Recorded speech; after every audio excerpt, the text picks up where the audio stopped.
Hai semua, Cikgu Surya hari ini nak bincangkan satu soalan aplikasi tentang penukaran pecahan. Mari kita teliti soalan ini. Penting memahami soalan supaya kita dapat meningkatkan kefahaman semasa membaca. Semasa meneliti, apa perlu diberi perhatian? Kita perlu lihat bilangan orang terlibat, hubungan jumlah mereka dan bagaimana perubahan berlaku. Semua ini ya. Semua perkara ini, hubungan-hubungan ini, kita kena faham betul-betul. Inilah tujuan kita meneliti soalan. Tahun 6 ada 3 kelas, jumlah keseluruhan ialah 180 orang. Jadi, kamu kena faham ayat ini. Jumlah keseluruhan untuk 3 kelas sudah diberi, iaitu 180 orang. Baik, untuk kelas A pula, bilangan muridnya adalah separuh daripada jumlah murid kelas B dan C. Maksudnya, bilangan murid kelas A adalah separuh daripada jumlah murid 2 kelas B dan C. Ini boleh difahami, baiklah. Kemudian, kelas B merupakan 2/7 daripada jumlah murid kelas A dan C. Soalannya, berapa orang murid kelas C tahun 6? Boleh guna segmen garis untuk menyelesaikan, tiada masalah. Yang penting ialah kefahaman. Adakah anda memahami soalan itu apabila anda membacanya? Jika anda tidak memahaminya, anda tidak akan dapat melukis segmen garisan. Jadi perkara yang paling penting yang sering saya katakan ialah selagi anda memahami soalan dengan baik, anda telah menyelesaikan separuh masalah dengan separuh usaha. Inilah yang sering saya tekankan. Jika anda tidak memahami ini, anda tidak akan dapat memahami maksud petikan ini. Jadi hari ini Cikgu Surya tidak akan mengajar cara melukis garisan. Mari lihat cara lain untuk membantu semua orang memahami. Pertama, kita perlu menganalisis soalan dan mengumpul atau menterjemahkan hubungan utama antara orang, benda dan kuantiti kepada nombor untuk memahaminya. Jom tengok dulu 3 kelas.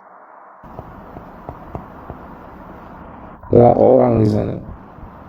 Terdapat sejumlah 180 pelajar dalam kelas A, kelas B dan kelas C. Bukan, jumlah pelajar seramai 180 orang.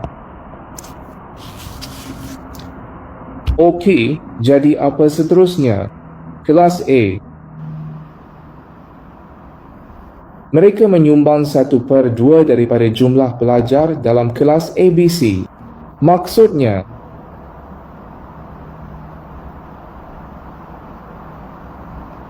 okey, betul untuk memahami bilangan bahagian sebagai perkadaran. Kerana ini bermakna kelas A menyumbang peratusan tertentu kelas B campur kelas C.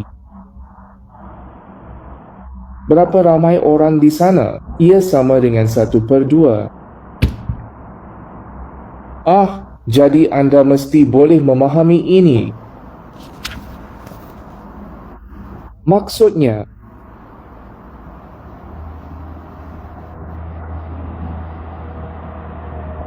kelas A bagaimana gabungan bilangan pelajar kelas B dan C? Nisbah 1/2.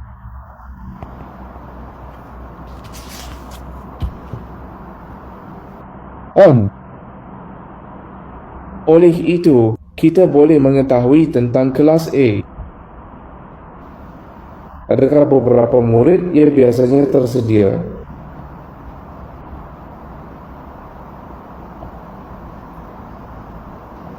Satu per 3. Kelas A membentuk 1/3 daripada kelas. 60 pelajar.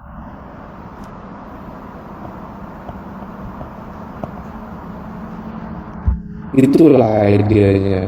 Boleh faham kelas A. Ini nisbah 1/2, jadi kelas A mempunyai 1 bahagian B campur C itu 2 bahagian. Jadi kelas A adalah separuh daripada 2 bahagian ini. Skim maksudnya.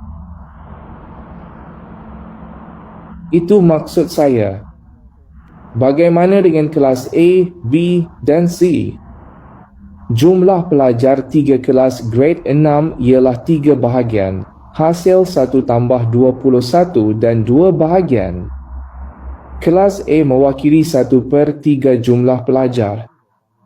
Jumlah pelajar 180 orang, jadi kelas A ada 60 pelajar. Kelas B pula menyumbang 2/7 daripada jumlah pelajar kelas A dan C, jadi gunakan logik yang sama. Kelas B merupakan gabungan bilangan pelajar dalam kelas A dan kelas C. 2/7. Maksudnya, berapakah bilangan pelajar kelas B berbanding gabungan kelas A dan C? 2 hingga 7. Jadi,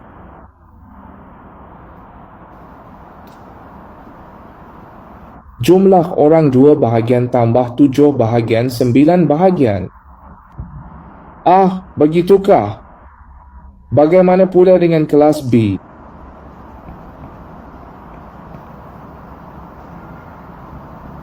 Ya, ia wujud.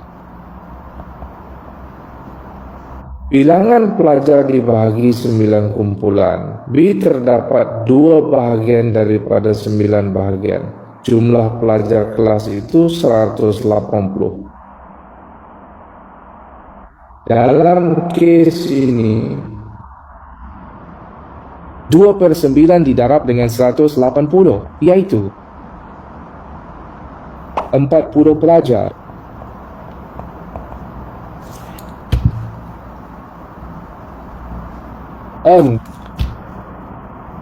Kelas A ada 60 pelajar, kelas B ada 40 pelajar dan kelas C. Berapa pelajar kelas C tahun 6? Kelas C